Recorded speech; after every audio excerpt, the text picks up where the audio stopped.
Hi, my name is Ryan Lane, and welcome to my review channel. So this is the third installment in the opinion piece section of my channel.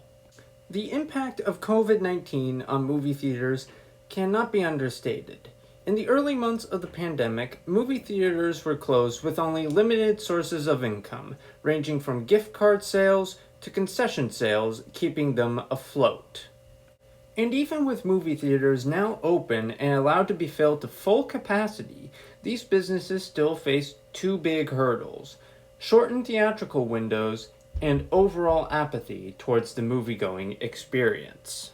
Now, much has been written about the things that discourage visits to the theaters, which range from noisy audience members to sticky seats to overpriced concessions. So instead, I want to cover a topic that is relatively unique to the world of post-COVID cinema: the "thank you for coming to the theater" intro, placed at the beginning of movies. First, I will define the forms this type of intro manifests as. Then, I will cover why it is paradoxically detrimental. And finally, I will suggest an idea that could actually help encourage people to go to the movie theaters more. These intros range from being specific to a movie to being created by a movie theater to show before the beginning of every film. Examples of the latter include the "It's more cinematic at Cinemark" ads, which are tailored to a new movie every few weeks, and the Nicole Kidman ode to cinema that plays at AMC theaters.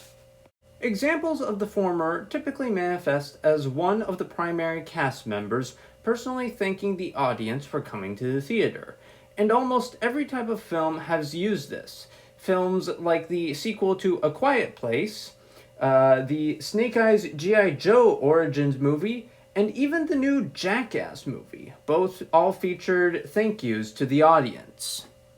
Now, you might be thinking, "Ryan, why are you making a video about actors thanking people for coming to the theater? Don't you like to be thanked?" To which I answer, yes, I do like to be thanked. And these actors can thank me by not adding more content that gets in the way of the movie I paid good money to see.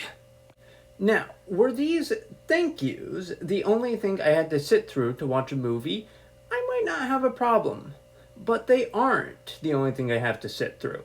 At many movie theaters, you have to sit through as much as 20 minutes worth of movie trailers.